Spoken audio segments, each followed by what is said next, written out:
প্রথমে ভেবেছিলাম অন্য কিছু।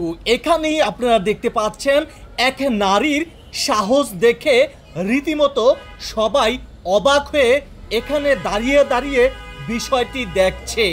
একাই ইলিশের বিরুদ্ধে মানববন্ধন করছেন প্রেস ক্লাবের সামনে, যা বিষয়টি দেখে রীতিমতো অবাক সবাই। আসল ঘটনা কি ঘটেছে এবার আপনাদেরকে একটু জানাইতে চাই। এই তো সেই তরুণী, ইলিশ মাছ খেতে পারে না বিদায় প্রেস ক্লাবের সামনে আজকে মানববন্ধন করছে। এখানে স্পষ্ট লেখা রয়েছে পরে না পেটে যায় হেঁটে হেঁটে ইলিশ কেন ভারতে। এই বিষয়টি নিয়ে তিনি একটি ব্যানার নিয়ে রীতিমতো প্রেস ক্লাবের সামনে এসেছে। আমি একটু জানতে চাই, আপনি কত বছর যাবত ইলিশ খান না? আমি এবং আমার পরিবার প্রায় 9 বছর ধরে ইলিশ খেতে পারি না।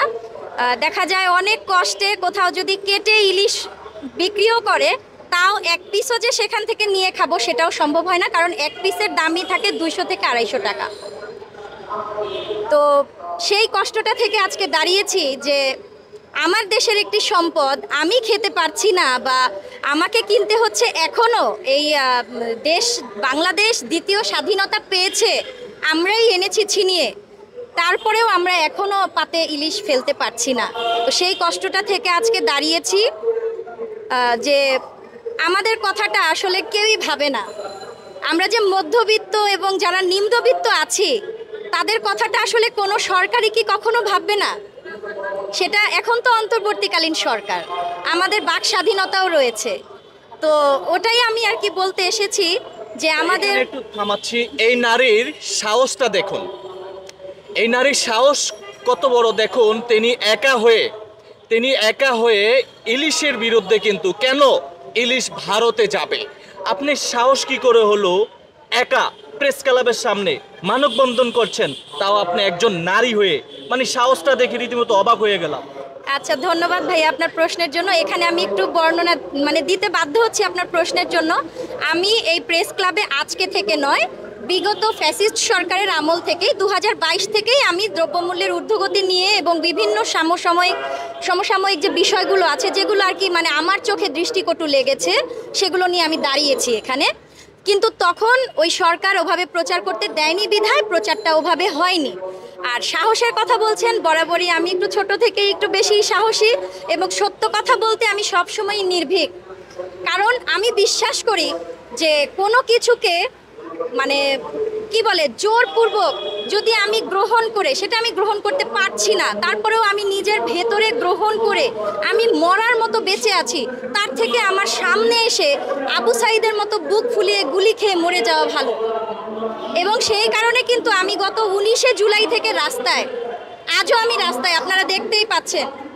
এবং মিছিলে যাওয়ার জন্য আমাকে মহিলা আওয়ামী লীগ, যুবলীগ সবাই কিন্তু আমাকে প্রায় বলতে পারেন যে হুমকি দিয়েছে, তারপরেও কিন্তু আমি মিছিল থেকে থামিনি। হয়তো এটা আমার সৌভাগ্য যে আমি এখনো আল্লাহর হায়াত দিয়েছেন, তাই আমি বেঁচে আছি। কোথা থেকে আসছেন? আমার বাসা মগবাজার। আমি মগবাজারের 36 বছরের বাসিন্দা, এবং আমি ওখানেই থাকি, আমার পরিবারও ওখানেই থাকে। ওখান থেকে আমি আজকে দেখুন, আমরা তো মধ্যবিত্ত, কতটা গাড়ি ভাড়া দিয়েও এখানে আমার আসার সামর্থ্য ছিল না, আমি পায়ে হেঁটে এই পর্যন্ত চলে এসেছি। আপনি এই মানববন্ধন আপনার এই কতদিন চলমান থাকবে? আমার এটা আমি আসলে একটু বৃহৎ পরিসরে ভেবেছি। আমার বাসায় প্রধান উপদেষ্টা বরাবর আমার যে একজন সাধারণ নাগরিক হিসেবে যে দাবিগুলো, সেই প্রতিটি মন্ত্রণালয় ভিত্তিক সেই দাবিগুলো আমার বাসায় লিখিত অবস্থায় আছে। আমি এক এক দিন এক একটি বিষয় নিয়ে এখানে হাজির হব ইনশাল্লাহ, এবং যতদিন সেগুলো আমি পরিপূর্ণভাবে সেটার একটি ফলাফল না পাচ্ছি, আমি ইনশাল্লাহ এখানে থাকব। মানে যতদিন ফলাফল না পাচ্ছেন, যতদিন আপনার দাবি আদায় না হচ্ছে, ততদিন আপনি ঠিক এভাবেই প্রেস ক্লাবের সামনে মানববন্ধন করবেন ইনশাল্লাহ। আর আমি নই, আমি এখানে দাঁড়িয়েছি আমার সাধারণ জনগণ, যারা কথা বলতে পারে না, যারা ভয় পায়, কিন্তু আমি তো বলতে পারি, তাদের প্রতিনিধিত্ব করছি আমি, বলতে পারি। আপনার নাম? আমার নাম শেখ মহসিনা বুশরা। আমি একজন সাধারণ নাগরিক। আমি আগে চাকরিজীবী একজন নারী ছিলাম, কিন্তু বর্তমানে আমি এই বিভিন্ন ষড়যন্ত্রমূলক কারণে আমি চাকরি ছাড়া অবস্থায় আছি। আমি নিজেই চাকরি ছেড়ে দিয়েছি। দর্শক, কমেন্টে আপনাদের মতামত জানাবেন, কেন আমাদের বাংলাদেশের রপ্তানি ইলিশ চলে যাবে ভারতে। এই বিষয়টি নিয়ে যিনি প্রেস ক্লাবের সামনে মানববন্ধন করছেন। বিগত 9টি বছর যাবৎ তিনি ইলিশ মাছ, ভালো বড় ইলিশ মাছ খেতে পারে না, তাই এই বিদয়ে তিনি আজকে মানববন্ধন করছেন প্রেস ক্লাবের সামনে। দর্শক সবাই ভিডিওটি শেয়ার করে দিবেন, শেয়ার করে আপনার টাইমলাইনে রেখে দিতে পারেন, যাতে করে এই যে নারী আজকে উদ্যোগ নিয়ে এসেছে, এই নারীর পাশে থেকে যাতে আরও সবাই এগিয়ে আসুক, যাতে বাংলাদেশ থেকে ইলিশ ভারতে যাওয়া বন্ধ হয়। এটাই তো চান? জি অবশ্যই।